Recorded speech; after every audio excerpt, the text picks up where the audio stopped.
Oh, sorry. I thought you were going through trash. With that, Emma showed a triumphant smile, unaware she was making a mistake that would end her life. My name is Sally. I'm 32 years old. I work as a seamstress at a TV and film studio, fixing costumes. The costumes at the studio are diverse, ranging from extravagant period pieces to everyday clothes used in contemporary shows. I alter the designs to fit the era and size them to fit the actors, repairing any wear and tear from filming. My daily work involves handling clothes using sewing machines and irons. My actual specialty is sewing. Though my main job is to fix clothes, I'm also skilled at creating garments from scratch. Since I was young, I learned needlework by watching my mother. That's why I consider this job my true calling. The hours are a bit irregular and sometimes the demands are unreasonable, but I love my work. I hope to work here forever. I met my husband Joe at the studio. Joe was in charge of taking care of the actors.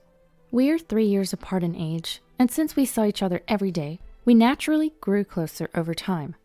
2 years after we met, amidst our busy schedules, we eventually got married. We began our new life together.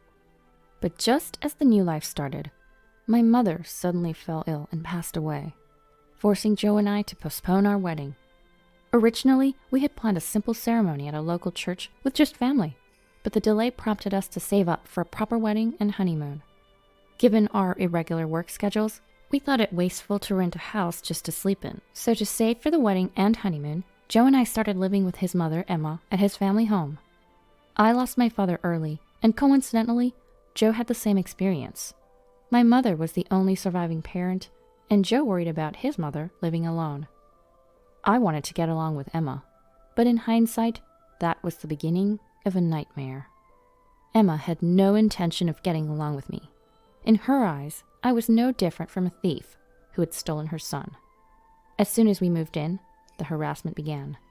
If I cleaned, Sally, what is this? It's so dirty. Here, there, and over there. I wonder what kind of upbringing you had. Your parents must have been quite something. I endured the harassment, trying to keep up with the cleaning, even causing my hands to crack and bleed. The strictness regarding household chores was unimaginable. Cleaning, laundry, cooking. If anything was even slightly unsatisfactory, no matter how tired I was, she would make me do it over with a nonchalant face. The more tired I was, the worse the harassment got. No matter how perfectly I did something, she would always find a flaw. I remember scrubbing the sink all night long. It seemed like she was displeased with everything about me. Emma had ordered I do all the household chores. Struggling to balance work and chores, I eventually arranged to work from home. This only escalated Emma's demands. Day in and day out, I was like Cinderella, slaving over household tasks. Is the laundry done? The curtain upstairs is torn. Fix it. You're good at sewing, aren't you? Emma, I'm sorry, I have urgent work. Can't the curtain wait until the weekend? What are you saying? If it's left like that, who knows what the neighbors will say. Fix it right away. I was doing housework while working, or rather, working while doing housework.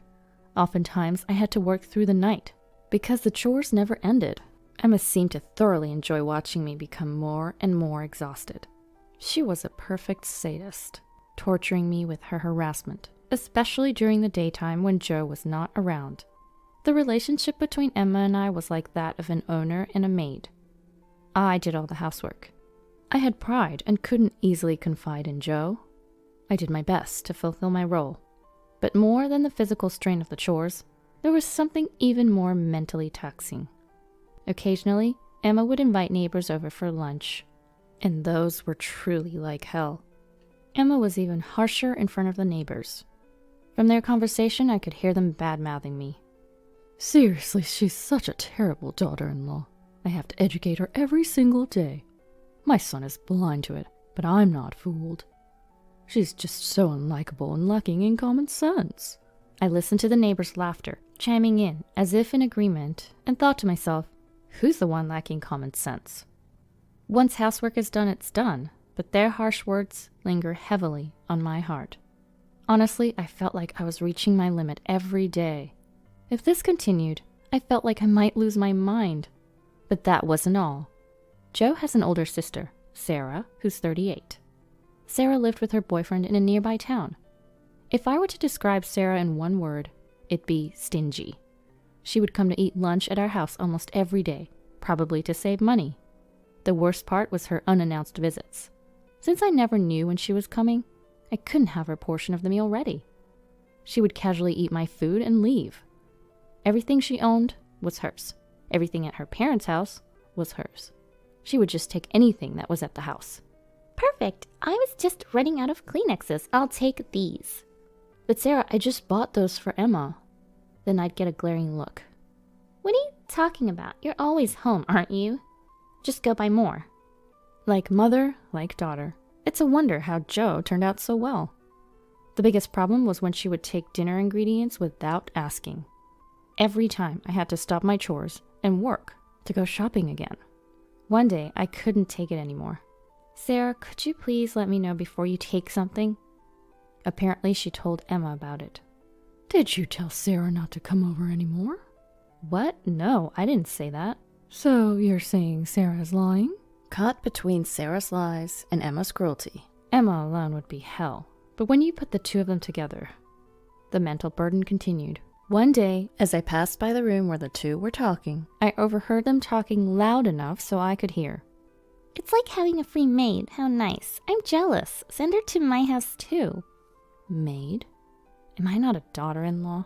I had thought of myself as a maid, but hearing it said out loud was unbearable. Something inside me snapped. That night, I finally poured out my feelings to Jo. I can't do this anymore. I've been patient, but I can't live with Emma any longer. Please, I want to live somewhere else. After a moment of silence, Jo said, Okay, we've saved enough money. Let's move out soon. Really? I'll start looking for a place right away. Tears of relief streamed down my face. Unbeknownst to us, Emma was standing right outside our room. We had no idea this would lead to her bizarre behavior later on. From that day on, the days that had been so oppressive suddenly began to shine. I had one dream. I wanted to wear a wedding dress I made myself for my wedding. After all, sewing was my profession. After talking with Jo, filled with motivation, I immediately ordered a large amount of fabric online. I decided to focus on making the dress as my new purpose. That's what I decided. I started sewing the dress secretly in my room, away from Emma and Sarah. But one day, Sarah, who often dropped by unannounced, caught me. Whoa, what's this dress? It's nice to have your own dress. Hey, Sally, I'm getting married in 2 months. Make my dress too. Really? Yes, renting is just a waste of money. I want to keep costs low for the wedding, so please. Typical Sarah, always looking to save money. I hesitated but agreed to make it since she would cover the material costs. I started making Sarah's dress first, as our wedding was still far off. Sarah told me, Keep this a secret from Mom. I was asked. It seemed she planned to tell Emma she was renting the dress and get financial support from her. Whatever material costs she paid me, she was determined to recoup. Stinginess to this extent is almost impressive. I even talked to Jo about this situation. His response was, Sis never backs down once she decides something. I'm sorry, but it would really help if you could make it for her. I was asked. Feeling positive, I answered with a smile. Leave it to me. I'll do my best. I was getting paid, so I felt motivated. I thought of it as practice for making my own dress without spending on materials. I also had a little bit of hope that this might improve my relationship with Sarah. So I immersed myself in dressmaking between housework and my main job. Even Emma seemed to realize what I was up to. She occasionally peeked into my room. Sarah's wedding was approaching fast, and the dress was nearly complete. Then one day, Emma appeared in my room with a smile. You're working hard again today. Aren't you tired? Yes, a bit. Her sudden change in demeanor was unsettling. I'm going to make some coffee. Why don't you take a break? Really? That would be great, thank you. No worries at all. I'll bring it to you later. Thank you very much, I appreciate it. As Emma left humming, I felt a strange unease. Emma making coffee for me? That's never happened before. Could it be something more sinister? Different thoughts raced through my mind, but there was no point worrying. I decided to get back to work. I was just adding the final touches of lace. The end was in sight. Despite it being Sarah's dress, I found myself putting love into it. Suddenly I smelled coffee. Emma knocked on the door. Sally, may I come in? Oh, what is it? The next moment I was shocked. Emma entered with a tray piled high with cups and saucers, all filled with coffee. Emma, wait! It wasn't just for two. It looked like she was preparing for a party. The tray was so heavy her arms trembled, as I instinctively moved to stop her from entering further. Oops. Emma pretended to trip. The sound of cups breaking and coffee splashing everywhere filled the room. For a moment, I couldn't comprehend what happened. Everything felt like slow motion. Looking down, my yellow-colored dress was stained like a giraffe pattern. Ah! I screamed involuntarily. I didn't miss the brief smile on Emma's face. Oh no, I'm so sorry. It wasn't on purpose. Did you get burned? Wait, is that a dress? I thought you were going through trash. I was speechless. The shock of her actions left me frozen. Then Emma feigned concern. Oh dear, you can't have your wedding like this, can you? My suspicions turned into certainty. Emma was trying to sabotage our wedding. Her plan was to ruin our plans to move out after the wedding. But I couldn't afford to be angry now. I rushed to the bathroom with the stained dress. I frantically rinsed the coffee off. I knew the stain would set if I didn't act quickly. Emma watched with a malicious grin. Need any help? No, I'm fine, I replied coldly. I was in anger and panic. Then someone appeared behind Emma. What's this? Are you bullying Sally again? It was Sarah. No, I just accidentally spilled coffee on her dress, Emma said with apparent enjoyment. This was bad, but the situation took an unexpected turn. What? Are you serious? That's my dress. Wait, what? Emma was speechless. Yours, Sarah? What do you mean? I can't believe this. I had her make my dress. What am I going to do? My wedding is in 2 weeks. Emma was panicking like I'd never seen before. There's no way. While listening to their ridiculous exchange, I continued to wash the dress I had been working on for months for my sister-in-law. As I washed the dress, I thought to myself, I hadn't told anyone I was making the dress for Sarah, so Emma must have thought the dress was for me. She wouldn't have deliberately spilled coffee otherwise. If she had known it was for Sarah, there'd be no reason to ruin it. Joe and I planned to leave this dreaded family home after the wedding. To Emma, I was always the thief cat who stole her beloved son. She couldn't bear the thought of the woman she saw as a mere maid taking her son away. She thought by sabotaging our wedding, her son would stay home. Such petty thoughts led to her bizarre actions. Sarah was furious, blaming Emma and attacking her. How could you do this? Everything is ruined. I can't believe my own mother would destroy my wedding. I'm sorry, Sarah. Please forgive me. I didn't know it was your dress. You don't think I did it on purpose, do you? Emma finally spoke her true feelings. While listening, I pretended not to hear and continued washing the dress. Then, so, you thought it was Sally's dress and deliberately stained it? A man's voice echoed. Everyone turned around at once. Oh, Joe, when did you get here? So that's what happened, Mom? Joe stood there with an indescribable expression. I was so focused on washing the dress and listening to their argument that I hadn't noticed Joe's arrival at the perfect moment. He had been silently observing the ugly quarrel between his mother and sister. Joe slowly began to speak, looking utterly disappointed. You saw Sally working hard on that dress every night, and yet you deliberately stained it. That's truly despicable. It's not like that. This is... Don't make excuses, Joe shouted. Emma and Sarah were taken aback. Emma, in particular, had probably never imagined being yelled by her son she cherished so much. Joe continued calmly, yet sadly. I'm disappointed, Mom. Sally had been enduring your attitude all this time, and we both hoped that one day you might change. Sally was patient for my sake, because you're my mom. Hearing this, I felt tears welling up. I had somewhat seen Joe as indecisive and too submissive to his mother, but that was a complete misconception. Before me stood a man determined to protect the woman he loved.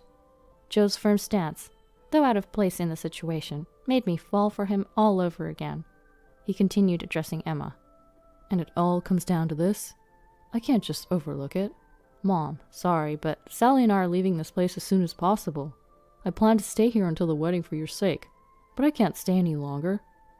This time it was just a dress, but who knows if Sally could be in danger next time. It'll be too late then, Mom. Danger? I would never put her in danger. How can you even say that after ruining Sally's hard work so casually? Joe's anger was palpable, but this was his mother. Instead of using abusive language or an overbearing attitude, Joe quietly vented his anger on Emma. His expression was something I had never seen before. anger mixed with an indescribable sadness. He was denying everything about his mother who had always doted on him. Emma seemed deeply affected. She was speechless, reduced to tears. Emma, who was usually quick to aggressive remarks, was now crying. Sarah was also stunned, alternating her gaze between Joe and Emma. Later, Sarah canceled her wedding. Since it was so close to the date, she was not getting any of her money back. It's not my fault at all. Emma was the one who paid for it, so Sarah wasn't losing any money. Emma seemed to finally regret her thoughtless harassment that had spiraled out of control. The shock of being scolded by her son also left her quite weakened. But the issue wasn't confined to our house. Sarah's sudden cancellation angered her boyfriend and his family. Eventually, Sarah ended up breaking up with him. Emma was continually blamed by Sarah for this outcome. After we left the family home, Emma occasionally contacted us. She was asking for money. One reason she didn't want us to leave was the financial aspect. While living together, we contributed to the household expenses. But Emma had no income apart from her pension. It seemed she had been relying on our money.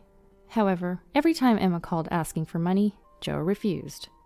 "Mom, why don't you work? There are plenty of jobs out there. We need to be independent, you and us. Please, leave us alone." Emma pleaded not to be abandoned, but Joe remained firm. His resolve seemed to stem from a sense of duty. Later, Emma started working as a janitor. Her strictness with cleaning seemed to fit the job, which was ironically a bit amusing. Sarah, after breaking up with her boyfriend and moving out of their apartment, returned to live with Emma. She completely stopped working, relying on Emma's part-time income and pension. I saw her once, and she was unrecognizably overweight. Joe and I moved into an apartment and are enjoying our new, happy life. There's no one here to make snide remarks or be sarcastic. Our life now is so blissful compared to our time in that dysfunctional family home. We've finally set a date for our wedding. We decided on a small ceremony with just friends and colleagues, and chose not to invite Emma and Sarah. We didn't want any disturbances, especially considering both are in a dark place right now. But that's just how it has to be. They brought it upon themselves. I've started making a new dress for the big day. It's going to be much more beautiful than the one that ended up with a giraffe pattern.